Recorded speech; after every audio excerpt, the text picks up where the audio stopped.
엄마 우물에서 노래가 들려요. 복동이가 속삭였습니다. 어머니는 아이의 입을 막았어요. 손이 떨리고 있었습니다. 쉿! 그런 말 하는 게 아니야. 근데 정말로 듣지 마, 절대 듣지 마. 그날 밤 복동이는 사라졌습니다. 강원도 깊은 산골, 매월촌. 이곳은 본래 물 좋기로 소문난 마을이었습니다. 마을 한가운데 자리한 우물에서는 사철 맑은 물이 솟아올랐고 그 물로 키운 벼는 황금빛으로 익어갔지요.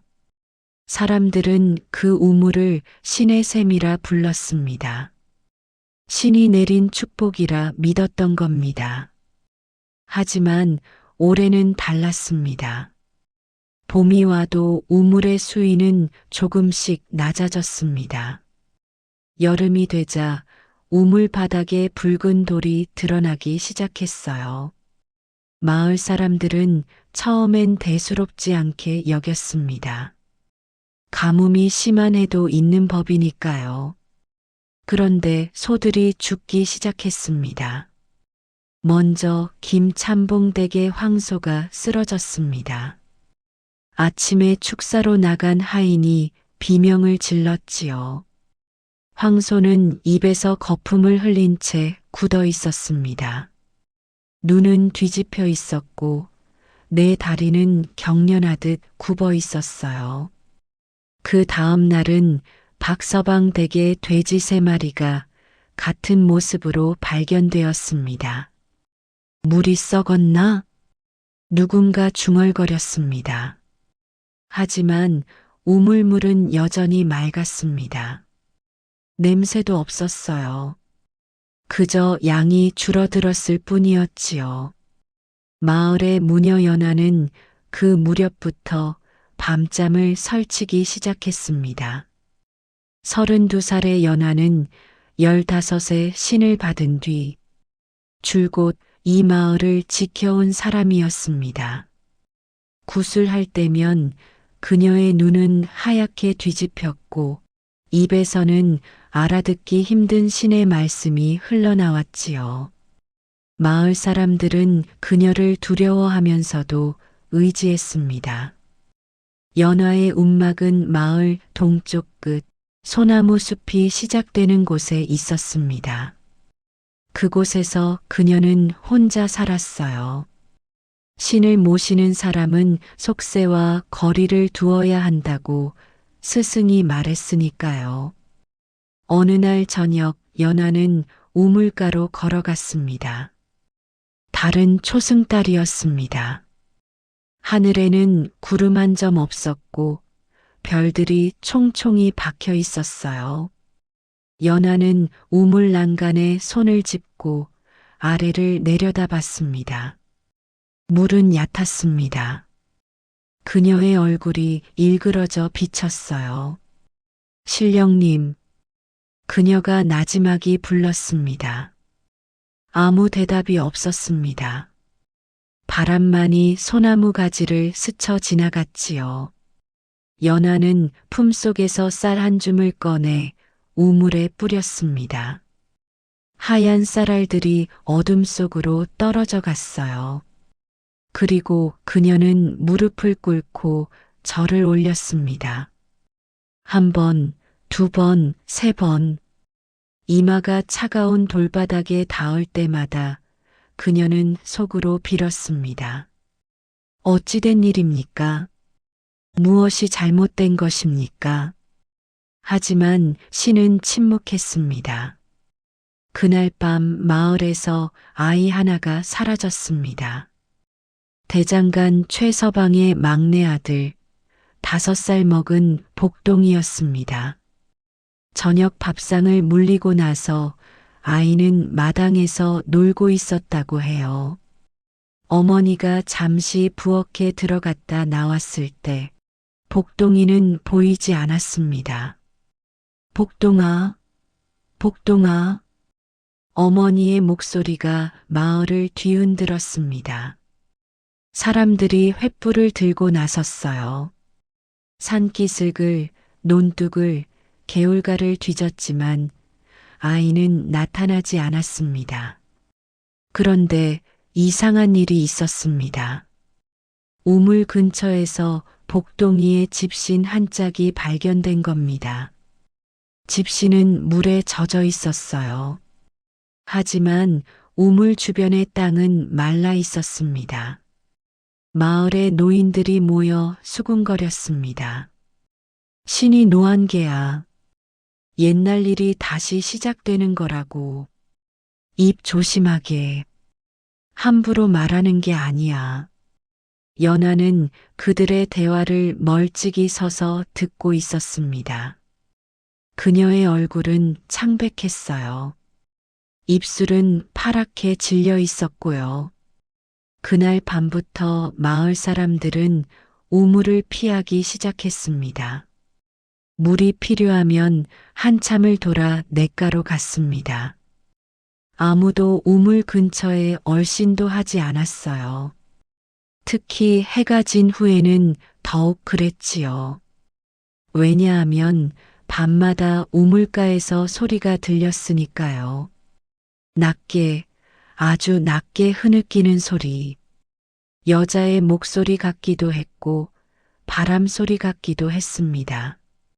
어떤 이는 노래라고 했고 어떤 이는 울음소리라고 했어요. 연하만이 알고 있었습니다. 그것은 부르는 소리라는 걸.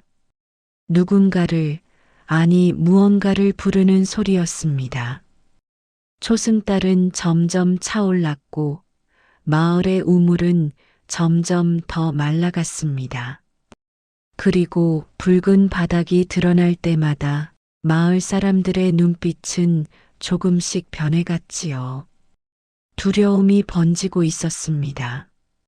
무언가 깨어나고 있었습니다. 밤이 깊어질수록 우물은 더 붉어졌습니다. 복동이가 사라진 지 사흘이 지났습니다. 마을은 점점 어두워졌습니다. 사람들은 서로의 얼굴을 제대로 마주하지 않았어요. 집집마다 문을 일찍 닫았고 아이들은 밖에 나오지 못했습니다. 우물의 물은 이제 거의 바닥을 드러냈습니다.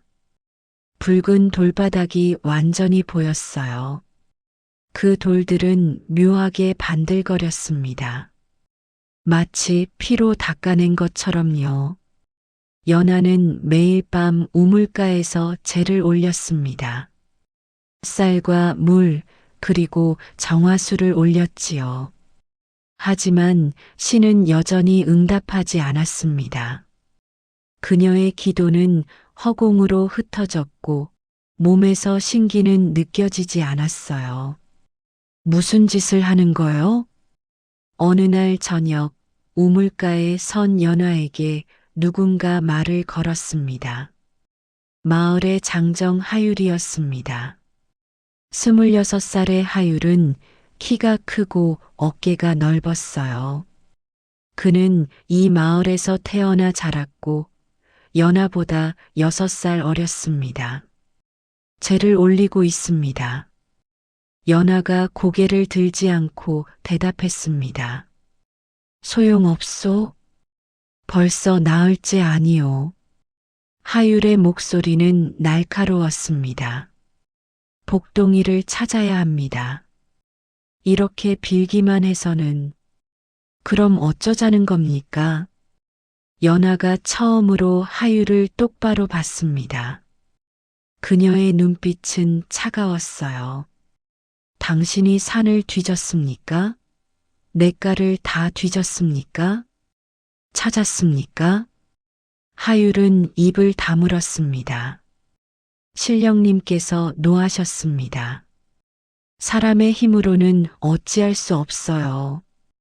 연하는 다시 고개를 숙이고 절을 올렸습니다. 하율은 그런 그녀를 한참 내려다보다가 돌아섰어요. 하지만 그는 멀리 가지 않았습니다. 우물 주변을 천천히 돌며 땅을 살폈지요. 횃불을 들고 난간을 비추기도 했습니다.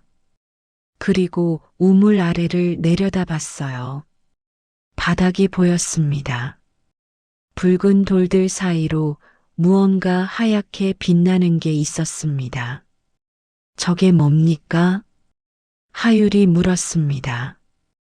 연아가 고개를 들었어요. 그녀도 우물 안을 들여다봤습니다.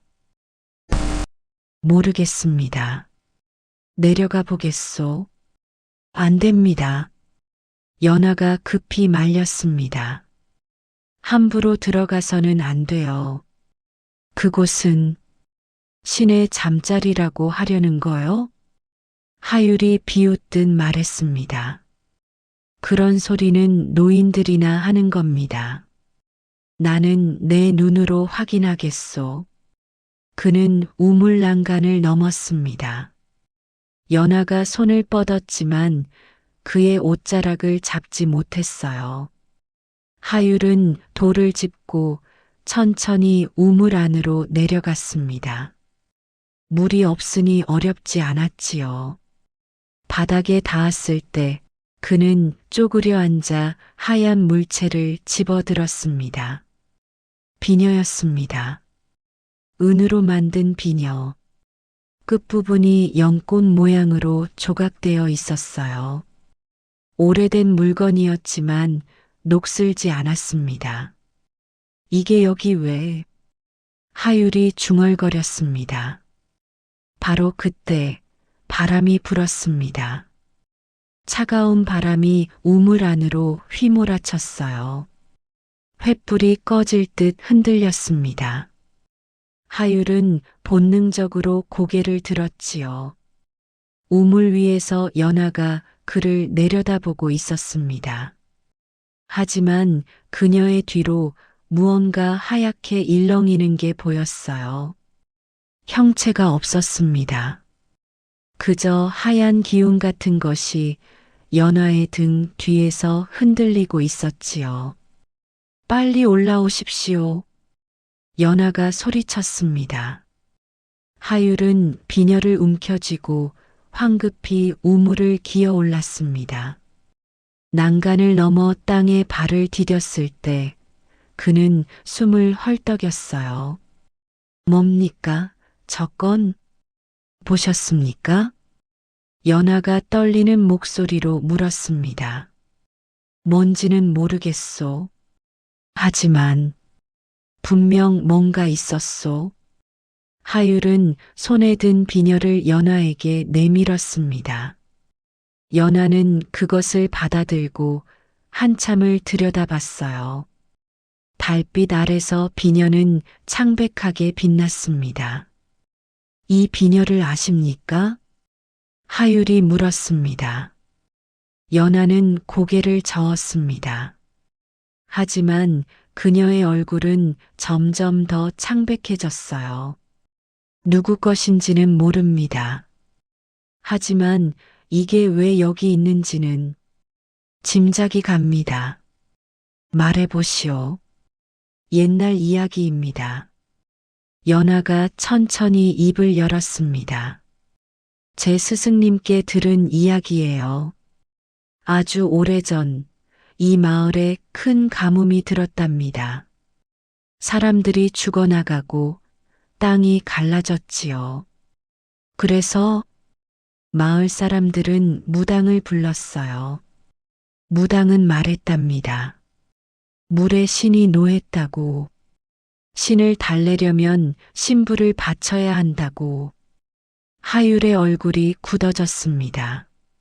신부라니 사람을 바쳤다는 말이요? 처녀를 골랐답니다. 가장 아름다운 처녀를요. 흰 옷을 입히고 은비녀를 꽂아주고 우물에 넣었답니다. 연아의 목소리가 잦아들었습니다. 그 뒤로 비가 내렸고 마을은 살아났어요. 하지만 그 여인의 한이 우물에 남았답니다. 달이 붉어지는 밤이면 그녀가 노래를 부른다고 했어요. 하율은 입술을 깨물었습니다. 미신입니다. 그런 건 다. 그럼 복동이는 어디 갔습니까? 연하가 날카롭게 되물었습니다. 왜 짐승들이 죽었습니까? 왜 물이 마릅니까? 하율은 대답하지 못했습니다. 연하는 비녀를 품에 넣었습니다. 제가 의식을 올리겠습니다. 신을 달래는 의식을요. 그게 무슨 다른 방법이 없습니다. 신이 원하시는 걸 드려야 해요. 설마 또 사람을? 아닙니다. 연하가 고개를 저었습니다. 재물은 제가 준비하겠습니다. 내일 밤 보름달이 뜰 때 의식을 시작할 겁니다. 아무도 오지 마십시오. 그녀는 돌아서서 걸어갔습니다. 하율은 그녀의 뒷모습을 물끄러미 지켜봤어요. 연하의 그림자가 달빛에 길게 늘어져 있었습니다. 그런데 이상했습니다. 그림자가 둘처럼 보였어요. 하율은 눈을 비볐습니다. 다시 봤을 때 그림자는 하나였습니다. 그날 밤 마을에는 노랫소리가 퍼졌습니다. 낮고 구슬픈 여인의 노래. 아무도 밖으로 나오지 않았습니다. 사람들은 문을 굳게 닫고 이불을 뒤집어 썼어요. 연하만이 홀로 움막에 앉아 그 노래를 듣고 있었습니다. 그녀의 손에는 은비녀가 쥐어져 있었습니다. 신부가 되었던 여인이여. 연하는 속으로 중얼거렸습니다. 당신이 원하는 게 무엇입니까? 비녀는 차갑게 식어갔습니다. 보름달이 내일이었습니다. 보름달이 떠올랐습니다. 하늘은 맑았습니다. 구름 한 점 없이 깨끗했어요. 달은 유난히 컸고 붉은 빛을 띠고 있었습니다. 연하는 우물가에 혼자 서 있었습니다. 그녀는 흰 옷을 입고 있었어요. 머리를 풀어 늘어뜨렸고 맨발이었습니다. 손에는 은비녀를 들고 있었지요. 우물 주변에 재물이 놓여 있었습니다. 쌀과 과일, 그리고 물 한 그릇. 그 옆에는 작은 칼이 있었어요. 날이 시퍼렇게 빛났습니다. 연하는 무릎을 꿇었습니다. 그리고 주문을 외우기 시작했습니다. 낮은 목소리였지만 또렷했어요. 그 말들은 오래된 언어였습니다. 마을 사람들도 알아듣지 못하는 신의 말이었지요. 바람이 불었습니다. 처음에는 약했습니다. 그러다 점점 강해졌어요. 연하의 머리카락이 휘날렸고 흰 옷자락이 펄럭였습니다. 멈추시오. 누군가 소리쳤습니다. 하율이었습니다. 그는 어둠 속에서 달려왔어요. 숨을 헐떡이며 우물가에 섰습니다. 하지 마시오. 이건 옳지 않소. 돌아가십시오. 연하가 고개를 돌리지 않고 말했습니다. 방해하지 마세요. 당신 혼자 감당할 일이 아니오. 하율이 그녀의 팔을 잡으려 했습니다. 하지만 연하가 손을 뿌리쳤어요. 건드리지 마십시오. 그녀의 목소리는 차가웠습니다. 이미 시작했어요. 멈출 수 없습니다. 무슨 소리요? 대체 무슨... 바로 그때 바람이 멈췄습니다. 갑자기 완전히 모든 소리가 사라졌습니다. 풀벌레 소리도 바람 소리도 아무것도 들리지 않았어요. 세상이 멈춘 것 같았습니다. 연하는 손에 든 칼을 들어 올렸습니다. 그리고 왼손 손바닥을 그었습니다. 피가 흘렀습니다. 검붉은 피가 손바닥에서 흘러내려 물그릇에 떨어졌어요. 똑, 똑, 똑. 규칙적인 소리가 고요 속에 울렸습니다. 연아. 하율이 비명처럼 외쳤습니다. 하지만 연하는 멈추지 않았습니다. 그녀는 피가 섞인 물그릇을 들어 우물 속으로 부었어요. 붉은 물이 우물 안으로 쏟아졌습니다. 그리고 연하는 은비녀를 자신의 머리에 꽂았습니다. 신이시여. 그녀가 말했습니다. 당신의 신부가 부릅니다. 잠에서 깨어나소서. 당신을 기다린 자가 여기 있습니다. 우물이 흔들렸습니다. 아니, 땅이 흔들렸습니다. 발밑에서 진동이 느껴졌어요. 하율은 비틀거렸고 연하는 그대로 서 있었습니다. 우물 속에서 무언가 올라왔습니다. 물이었습니다. 말라있던 우물에서 물이 솟아오르기 시작했어요. 콸콸 소리를 내며 차올랐습니다. 그 물은 투명했지만 어딘가 이상했어요. 달빛에 반짝이는 게 마치 살아있는 것 같았습니다. 물이 넘쳤습니다. 우물 밖으로 흘러나왔어요. 연하의 발을 적셨고 하율의 발목까지 차올랐습니다. 이게 무슨... 하율이 뒷걸음질 쳤습니다. 그때 물속에서 형체가 나타났습니다. 여인이었습니다. 하얀 옷을 입은 여인. 머리카락은 길게 늘어져 있었고 얼굴은 창백했어요. 눈은 감겨 있었습니다. 그녀는 물 위에 떠 있었지요. 마치 잠든 것처럼. 연하는 그 여인을 바라봤습니다. 당신이 신의 신부였군요. 여인은 대답하지 않았습니다. 다만 천천히 눈을 떴어요. 그 눈은 텅 비어 있었습니다. 검은 자위도 흰 자위도 없었습니다. 그저 하얀 빛만이 눈구멍을 채우고 있었지요. 돌려주세요. 연하가 말했습니다. 복동이를 돌려주세요. 제발. 여인의 입이 열렸습니다. 목소리가 흘러나왔어요. 하지만 그건 한 사람의 목소리가 아니었습니다. 여러 목소리가 겹쳐 있었어요. 남자도 여자도 아이도 노인도. 잊었느냐? 여인이 말했습니다. 너희가 나를 잊었느냐? 잊지 않았습니다. 연하가 고개를 숙였습니다. 저희는 매년 제를 올렸습니다. 당신을 기억했어요. 거짓. 여인의 목소리가 커졌습니다. 너희는 두려움을 잊었다. 경외를 잊었다. 그저 습관처럼 제를 올렸을 뿐. 물이 더 차올랐습니다. 무릎까지 올라왔어요. 신은 잊힌 자를 용서하지 않는다. 그럼 무엇을 원하십니까? 연하가 물었습니다.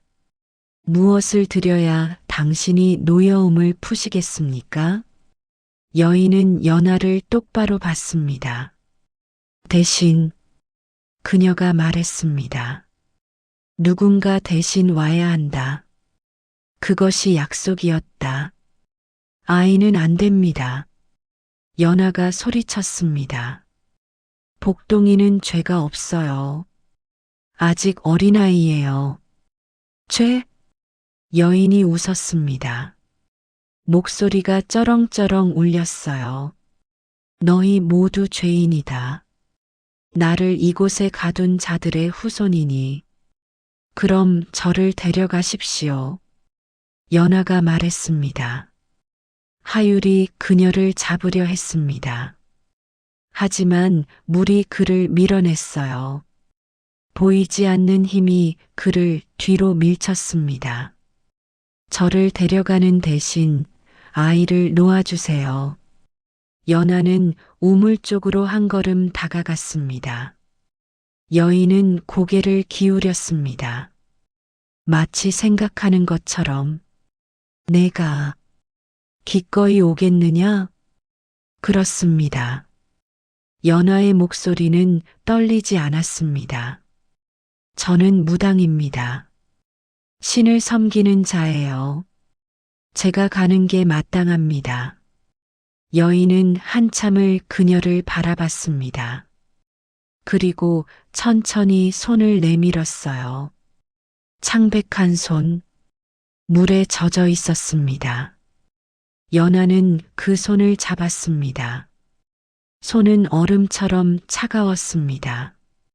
뼈까지 시린 추위가 느껴졌어요. 하지만 연하는 손을 놓지 않았습니다. 안 돼. 하율이 물을 헤치며 달려들었습니다. 하지만 늦었습니다. 연하는 이미 물속으로 끌려가고 있었어요. 그녀의 몸이 우물 속으로 빠져들었습니다. 하율은 그녀의 손을 붙잡았습니다. 온 힘을 다해 잡아당겼어요. 놓지 마시오. 연하. 연하는 그를 봤습니다. 그녀의 눈에는 눈물이 고여 있었어요. 하지만 그녀는 웃고 있었습니다. 괜찮습니다.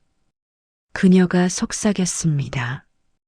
이것이 제 길입니다. 무슨 소리요? 당신은 마을을 지켜주세요. 복동이를 찾아주세요. 연하는 조용히 하율의 손을 뿌리쳤습니다. 그리고 물속으로 사라졌습니다. 하율은 비명을 지르며 우물 속으로 손을 뻗었습니다. 하지만 아무것도 잡히지 않았어요. 물은 금세 잠잠해졌습니다. 달빛만이 수면을 비추고 있었습니다. 하율은 무릎을 꿇었습니다. 그는 울부짖었어요. 목이 터져라 소리를 질렀습니다. 하지만 연하는 돌아오지 않았습니다. 물은 고요했습니다. 그날 밤 마을에 비가 내리기 시작했습니다. 보슬보슬 부드러운 빗소리. 사람들은 창문을 열고 밖을 내다봤어요. 비가 내리고 있었습니다. 오랜만에 내리는 단비였지요. 아이들이 환호했습니다. 어른들은 안도의 한숨을 내쉬었어요. 하지만 하율만은 우물가에 주저앉아 있었습니다. 비를 맞으며 그는 울고 있었습니다. 동이 트기 시작했습니다. 우물가의 재물은 사라져 있었습니다. 칼도 물그릇도 과일도 모두 없었어요. 다만 한 가지만 남아 있었습니다. 은비녀. 그것은 우물 난간 위에 놓여 있었습니다. 이슬에 젖어 반짝이고 있었지요. 하율은 그것을 집어들었습니다. 그리고 꽉 쥐었습니다. 반드시. 그가 중얼거렸습니다. 반드시 되찾겠소. 비는 계속 내리고 있었습니다. 비는 멈추지 않았습니다. 하루가 지나고 이틀이 지나고 사흘이 지났습니다. 비는 계속 내렸어요. 처음에는 가랑비였습니다. 사람들은 기뻐했지요. 신이 노여움을 푸셨다. 물이 돌아왔다. 마을 사람들은 웃었습니다. 아이들은 빗속에서 뛰어놀았어요. 우물에도 물이 가득 차올랐습니다. 하지만 나흘째부터 이상했습니다. 비는 거세졌습니다. 굵은 빗줄기가 하늘에서 쏟아졌어요. 하늘은 잿빛이었고 해는 보이지 않았습니다. 논에 물이 차기 시작했습니다. 처음에는 괜찮았습니다. 논은 원래 물을 담는 곳이니까요. 하지만 물은 계속 차올랐어요. 논둑을 넘어 길로 흘러나왔습니다. 닷새째, 개울이 범람했습니다. 물이 마을로 들어왔어요. 낮은 곳에 있던 집들이 물에 잠기기 시작했습니다. 사람들은 짐을 싸서 높은 곳으로 피했지요. 이게 무슨 일이냐? 김참봉이 소리쳤습니다. 분명 비를 달라고 빌었는데 이건 홍수다. 누군가 외쳤습니다. 마을 사람들이 우물가에 모였습니다. 비를 흠뻑 맞으며 그들은 서로를 봤어요. 얼굴에는 두려움이 가득했습니다. 연하가 뭘 한 거냐? 신을 더 화나게 한 게 아니냐? 우리가 어떻게 되는 거냐? 사람들의 목소리가 높아졌습니다. 하율은 그들 앞에 섰습니다. 진정하십시오. 그의 목소리는 낮았지만 단호했습니다. 연하는 마을을 구하려 한 겁니다. 그래서 이 꼴이냐? 박서방이 소리쳤습니다. 차라리 가뭄이 나았다. 이젠 다 죽게 생겼다. 맞아. 연하가 잘못한 거야. 사람들이 웅성거렸습니다. 분노가 커져갔어요. 돌을 던져라. 무당의 집을 불태워라. 누군가 외쳤습니다. 하율은 그들을 막았습니다. 하지 마십시오. 연하는 이미 뭐, 어디 갔어? 도망갔나? 사람들이 연하의 움막으로 향했습니다. 하율은 그들을 따라갔어요. 막을 수 없었습니다. 움막은 텅 비어 있었습니다. 사람들은 안으로 들어가 뒤졌습니다. 신상을 넘어뜨렸고 제기를 깼어요. 분풀이었습니다. 하율은 문간에 서서 그 모습을 봤습니다. 가슴이 아팠습니다. 그날 밤 하율은 홀로 우물가로 갔습니다. 비는 여전히 내리고 있었습니다. 우물은 물로 가득 차 있었어요. 물이 출렁거렸습니다. 연아, 하율이 불렀습니다. 들리오? 당신이 한 일이 이거요? 이게 당신이 원한 거요? 대답은 없었습니다. 다만 비만 내릴 뿐이었어요. 하율은 무릎을 꿇었습니다. 제발 돌아오시오. 마을 사람들이 당신을 원망하고 있소. 당신의 이름에 침을 뱉고 있소. 그는 고개를 숙였습니다. 하지만 나는 알고 있소. 당신이 얼마나 두려웠을지. 목소리가 떨렸습니다. 혼자서 그 결정을 내리는 게 얼마나 무서웠을지. 나는 그때 우물 속에서 무언가 떠올랐습니다. 하율은 고개를 들었어요. 물 위에 여인이 서 있었습니다. 연하였습니다. 아니, 연하 같았습니다. 하지만 다른 무언가이기도 했어요. 그녀의 얼굴은 창백했고 눈은 텅 비어 있었습니다. 머리에는 은비녀가 꽂혀 있었지요. 연하, 당신이요? 하율이 손을 뻗었습니다. 여인은 그를 봤습니다. 입이 열렸습니다. 나를 깨운 것은 너희의 욕심이었다. 목소리가 울렸습니다. 연화의 목소리였지만 동시에 아니었어요. 물을 달라 했고 나는 주었다. 그것이 잘못이었느냐? 이건 너무 많소. 하율이 소리쳤습니다. 마을이 잠기고 있소. 사람들이 죽게 생겼소. 그것이 균형이다. 여인이 말했습니다. 가뭄과 홍수, 메마름과 넘침. 이것이 신의 섭니다. 섭리라니. 이건 학살이오. 하율은 일어섰습니다. 당신들은 신이라 말하지만 그저 사람을 괴롭히는. 조심해라. 여인의 목소리가 차갑게 식었습니다. 신을 모독하는 자에게는 대가가 따른다. 이미 연화를 빼앗아 갔지 않소? 하율이 외쳤습니다. 그것도 모자라 마을까지 빼앗으려 하시오? 대체 무엇을 더 원하시오? 여인은 한참을 그를 바라봤습니다. 그리고 천천히 말했습니다. 나의 잠을 대신할 자. 무슨 말이오? 신은 잠들어야 한다. 세상의 균형을 위해. 하지만 홀로 잠들 수 없다. 누군가 함께 해야 한다. 여인이 손을 내밀었습니다.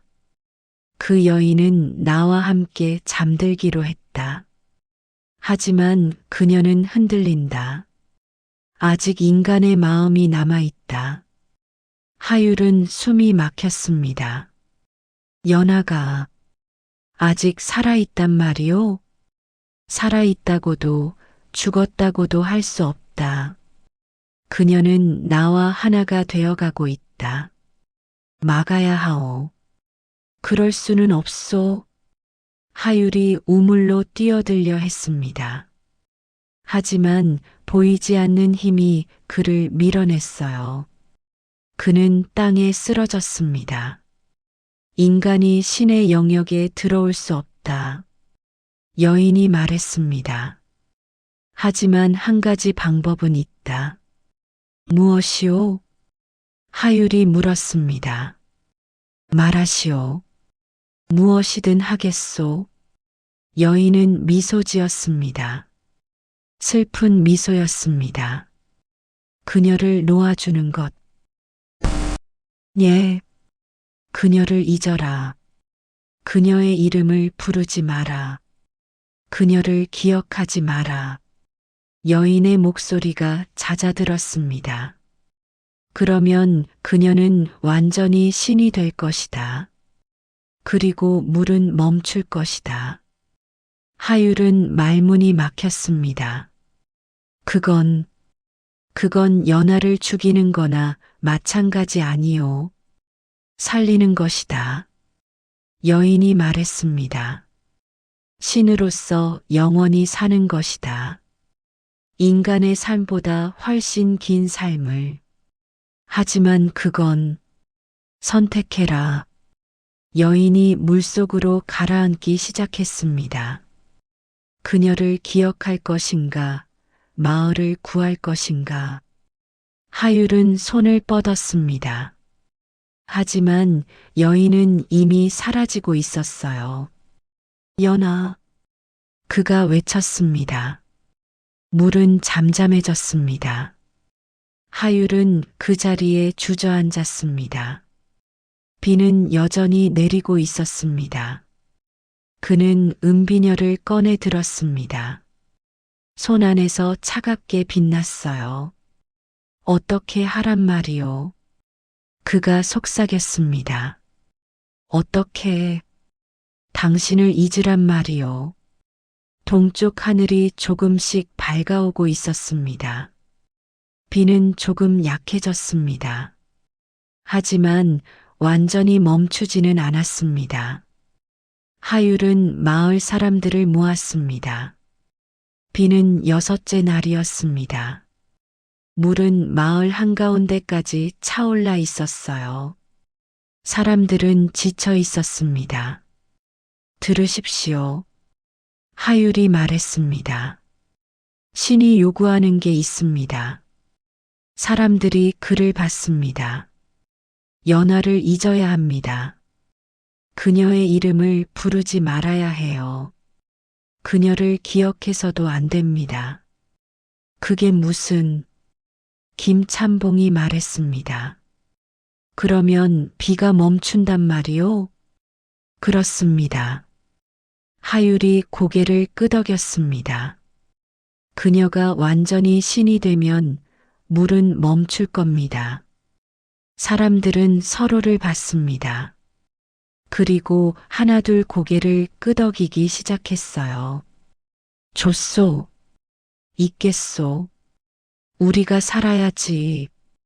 어차피 무당 하나 아니었소? 하율은 주먹을 꽉 쥐었습니다. 그들의 말이 칼처럼 가슴을 찔렀어요. 하지만 그는 아무 말도 하지 않았습니다. 그날 밤 하율은 마지막으로 우물가로 갔습니다. 비는 가랑비로 약해져 있었습니다.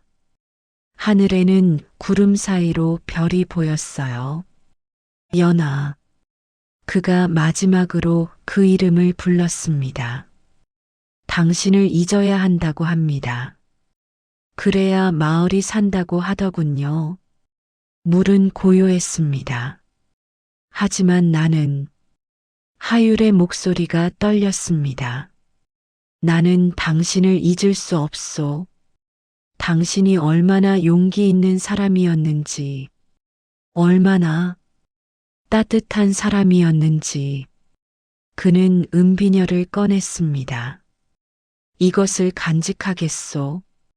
비록 다른 사람들은 있더라도 나만은 기억하겠소. 바람이 불었습니다. 부드러운 바람. 그 바람이 하율의 뺨을 어루만지는 것 같았어요. 고맙소. 하율이 속삭였습니다. 당신이 우리를 지켜줘서. 물 위로 잔물결이 일었습니다. 그리고 천천히, 아주 천천히 수면 위로 무언가 떠올랐어요. 작은 형체였습니다. 복동이었습니다. 아이는 눈을 감고 있었습니다. 숨을 쉬고 있었어요. 살아 있었습니다. 하율은 황급히 물속으로 손을 넣어 아이를 건져 올렸습니다. 복동이는 가볍게 기침을 하고는 눈을 떴어요. 아저씨. 아이가 졸린 목소리로 말했습니다. 자고 있었어요. 하율은 아이를 꽉 안았습니다. 잘 잤구나. 이제 집에 가자. 비가 멎었습니다. 완전히. 구름이 걷히고 달이 떠올랐어요. 보름달이 아니었습니다. 그저 작은 초승달이었지요. 하율은 복동이를 안고 마을로 돌아갔습니다. 사람들은 환호했습니다. 복동이의 어머니는 울면서 아이를 안았어요. 살아있다. 우리 복동이가. 마을은 축제 분위기였습니다. 하지만 아무도 연하를 말하지 않았습니다. 그녀의 이름은 입 밖에 나오지 않았어요. 마치 처음부터 없었던 사람처럼. 세월이 흘렀습니다. 열해가 지났습니다. 매월초는 조용히 사라졌습니다.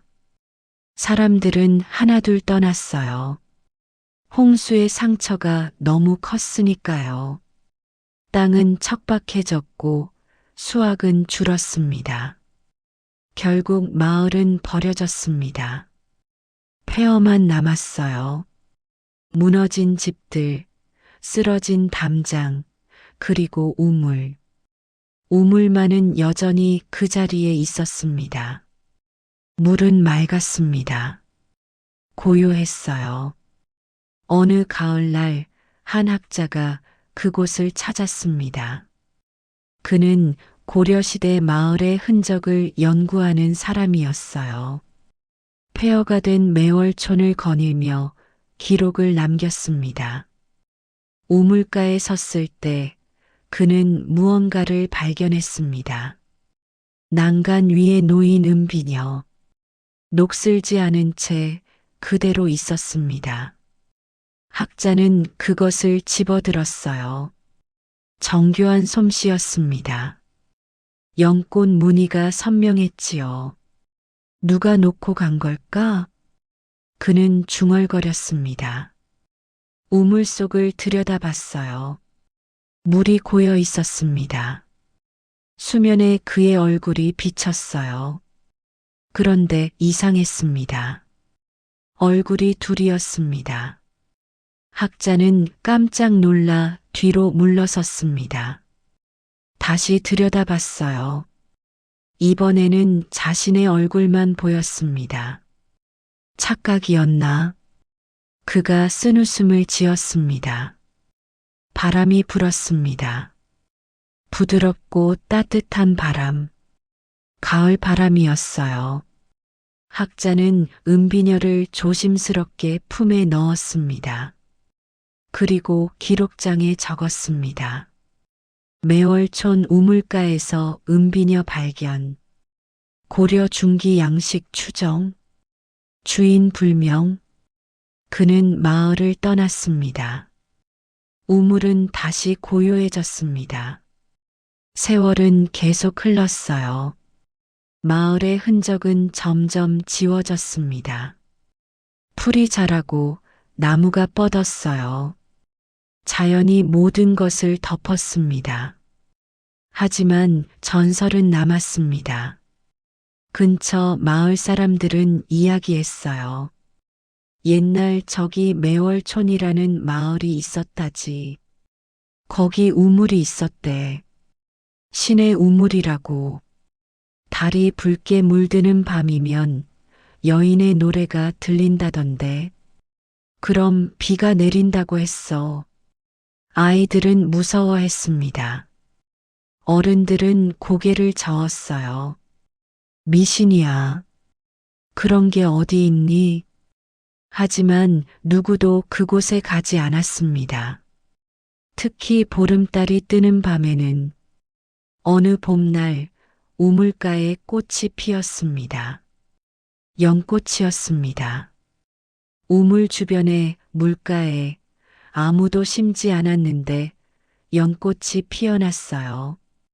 하얀 꽃잎이 바람에 흔들렸습니다. 그 꽃들은 매년 같은 시기에 피었습니다. 그리고 마을 사람들은 말했어요. 저건 신의 꽃이야. 함부로 따면 안 돼. 누구도 그 꽃을 건드리지 않았습니다. 다만 멀리서 바라볼 뿐이었지요. 수십 년이 더 흘렀습니다.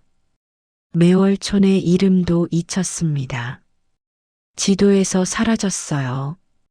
하지만 우물은 여전히 그곳에 있었습니다. 물은 맑았고 연꽃은 피었습니다. 어떤 이는 말합니다. 저 우물 밑에는 신이 잠들어 있다고. 물의 신이 마을을 지키던 무녀와 함께 그들은 영원히 잠들어 있다고. 그리고 세상의 균형을 지키고 있다고. 달이 뜹니다. 작은 초승달. 우물 위로 달빛이 내려앉습니다. 수면이 은빛으로 반짝여요. 바람이 불면 나뭇잎이 흔들립니다. 그 소리가 노래 같습니다. 낮고 부드러운 자장가 같은 노래. 누군가를 재우는 노래. 아니, 누군가를 기억하는 노래. 연꽃 한 송이가 바람에 꽃잎을 떨어뜨립니다. 하얀 꽃잎이 물 위에 떨어져요. 잔물결이 일어납니다. 그리고 다시 고요해집니다. 우물은 잠들어 있습니다. 깊고 고요하게. 하지만 언젠가는 누군가 다시 그 이름을 부를 때 신은 깨어날 것입니다. 그리고 세상은 다시 한번 균형을 되찾을 것입니다. 물은 기억한다. 사람은 잊어도 신은 잊지 않는다. 그리고 사랑은 영원히 잠들지 않는다. 이 이야기는 고려시대 민간 신앙을 바탕으로 한 창작 픽션입니다. 모든 인물과 사건은 허구이며 전설의 형태로 재구성되었습니다. 이야기 끝까지 들어주셔서 감사합니다.